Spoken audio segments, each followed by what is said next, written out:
Welcome back to another edition of Everything Football. 62 Jonathan Big Tech Johnson, aka Uncle Tex, aka Professor Tex. We're going to jump right into this right now. How is it that Tony Boselli gets into the Pro Football Hall of Fame before that of Serling Sharpe?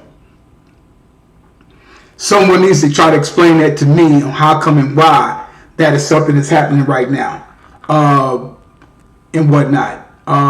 You're talking about someone who's revolutionized, who did have the triple crown, receiving yards, touchdowns, and receptions, right? And he did what he did all the 7 years, 65 touchdowns. Okay, let's go into his. Let's go ahead on and just jump into the stats. It was about 7 years. They were in the league once. Like I said, they had the triple crown. Receptions, 108, 1461 yards, 13 touchdowns. And he also had like 91 yards a game. Quadruple crown if you just want to get into it like that. Look, for all the Jacksonville fans and all them and stuff like that, Boselli was a beast. There's no doubt about it. There's no talking about that. We know that. You know what I'm saying? But let's go and look into what is the contemporaries. I spoke about this. I already spoke about this before. Walter Jones, Jonathan Ogden, Orlando Pace, Willie Wolf. Those guys was the contemporaries and whatnot.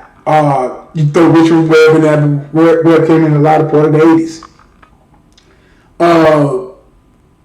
Like I say, man, it's like these guys played for over a decade. Boselli didn't. Sharpe started all the games. He started every game and whatnot. What else is he supposed to do? Matter of fact, he had 65 touchdowns. That's the same as the playmaker, Michael Irvin. And I'm a Irvin fan, through and through, Cowboys fan. How is it that this guy is not in the hall and you're going to put, if you put Boselli in, you got to put them other guys in, right?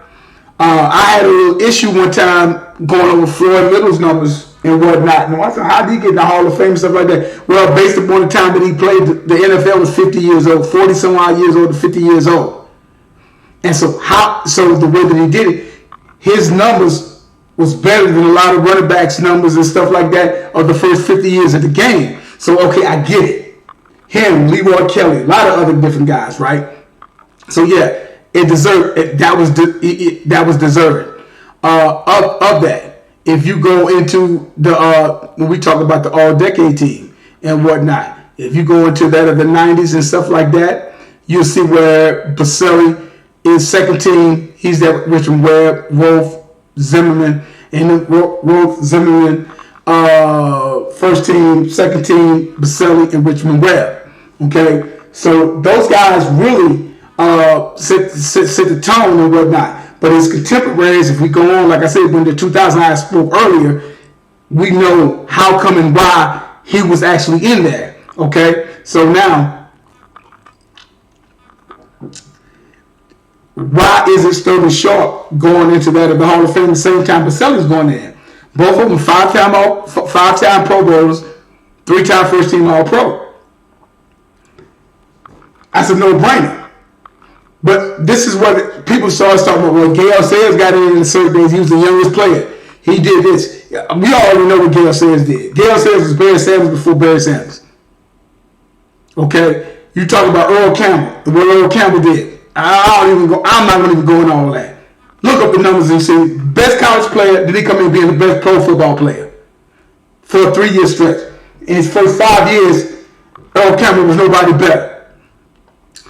Terrell Davis, 2,000 yards, Offensive Player of the Year, twice, MVP, 2-time Super Bowl winner. He did what he did. You follow what I'm saying? So it's like you can't get beyond it. You got to give him something. He has to get in the Hall of Fame based upon his numbers and what he did. There's no questioning about that. Okay, no question about that whatsoever. But the problem that I have is like, how come Serling Sharpe, they don't have Serling Sharpe going in to the Pro Football Hall of Fame? It's a travesty. They need to get him in there. If the way that they're doing it now, I would say this, based upon how it used to be, because a lot of them old guys, I guess they faded away, gone, died, or whatever, they vote for the Pro Football Hall of Fame. That guy's supposed to be in there. He is supposed to be in there based upon what they're doing now, and so you go ahead and put him in there. There's nothing I can do if they're going to change it, if it's going to ever be changed, which I highly doubt it. But those guys, they got to get it together based upon what they've done. You're going to put him in there, but he needs to be put in there just based upon that. And like I said, I said it before, like last broadcast. I mean, hell, if you're going to if you got Bryant Young up in there, well, you may as well put Dana Stubblefield in there, right? Okay? But no, that sounds crazy. That sounds like I'm belligerent.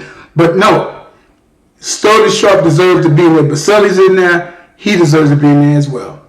Okay? And like I said, and anybody got any comments, leave them down below. Go back and forth. We can do that as well. But like I said before, hey, he deserves to be in there if Boseli's up in there. Boselli has no business being in there actually before that of Serling Sharpe. All right? You guys, like I tell you guys all the time, there is no GOAT, there's no greatest of all time as long as time's still going on. And numbers don't lie and get emotional. People do. Okay? And, here we go. Like I said, I'll be back with y'all. Be back with y'all later with something. All right? Y'all guys have a good one.